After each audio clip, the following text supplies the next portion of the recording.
जय हिंद दोस्तों।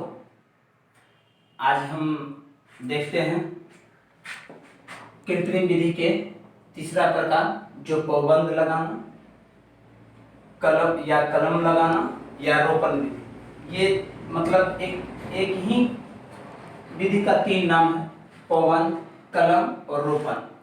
तो ये होता क्या है, तो अधिकतर ये एग्जाम में पूछा जाता है, तो इसको याद रखना। चलिए कोई बात नहीं, पहले हम इसकी परिभाषा देख लेते हैं क्या होती है। तो परिभाषा क्या होगी आप लोग खुद से बना सकते हैं। कैसे?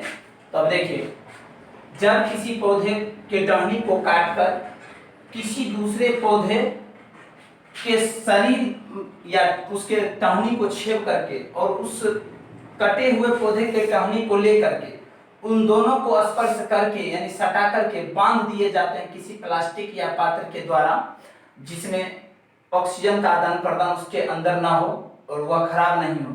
उसे कसकर बांध दी जाती है और बांधने के बाद उसे 2-3 सप्ताह छोड़ दिए जाते हैं। 2-3 या 4 सप्ताह, मान लीजिए 3 से 4 सप्ताह छोड़ दी जाती है। और छोड़ने के बाद क्या होता है कि ये बांधा जो रहता है ना, इन दोनों को सटा के जो बांध दिए जाते हैं, तो ये जो भोजन जो है इसके द्वारा इसमें ट्रांसफर होते रहता है, तो ये भी जीवित रहता है। तो कुछ दिन बाद क्या होता है, ये इसके अंतर्गत आ जाते हैं और आने के बाद क्या होता है, इससे ये संपर्क में आ जाते हैं और इसमें फिर से कलियां निकल आती हैं। तो इस प्रकार एक नए पौधे का निर्माण हो जाती है। तो यह विधि जो है एक अच्छे नस्ल के लिए अधिकतर प्रयोग किया जाता है। जैसे अगर कोई पौधा अच्छे नस्ल की नहीं है तो उस पौधे को जड़ रहने देते हैं और उसको ऊपर से काट देते हैं, और हम क्या करते हैं या फिर उसकी सारी टहनियां काट देते हैं। जहां जहां कलम लगाना होता है उसमें दूसरे पौधे को क्या करते हैं, जो अच्छे नस्ल वाले होते हैं उस पौधे के टहनी को लेकर के आते हैं और उस टहनी को हम छेद देते हैं, या तो इस प्रकार छेद करके लगा लेते हैं, या फिर इस प्रकार छेद करके, या फिर इस प्रकार छेद करके।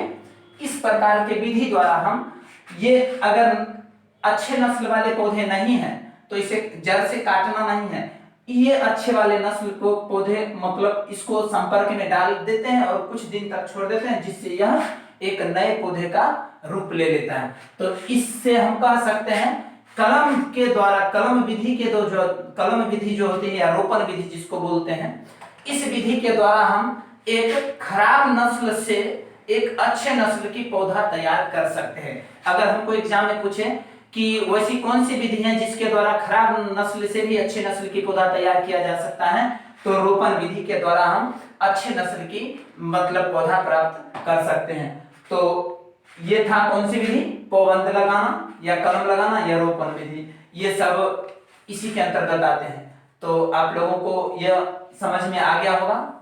तो अगर समझ में आ गया हो तो फिर हम अगर उदाहरण की बात करें इसमें, तो जैसे नींबू ले लीजिए, अमरूद ले लीजिए, आम ले लीजिए, तो इस प्रकार की इसमें कई सारी पौधाएं आएगी जो इसके अंतर्गत हम अच्छे नस्ल मतलब बेकार नस्ल से एक अच्छे नस्ल के पौधा तैयार कर सकते हैं। तो आई होप लगभग आप सभी लोगों को समझ में आ गया होगा। तो समझ में आ गया है, तो अब हम इनके जो अगला भाग होंगे या चौथा, तो उसको हम अगले वीडियो में चर्चा करेंगे। हम इसलिए सबको एक ही वीडियो में नहीं डालते हैं क्योंकि वीडियो लंबा हो जाएगा, और लंबा होने की वजह से हम छोटा छोटा वीडियो करके डालते हैं। तो एक बार देखिए, समझ में एक ही बार में आ जाएगा। तो ठीक है, धन्यवाद। अब हम अगला वीडियो में मिलते हैं अगले प्रकार को लेकर।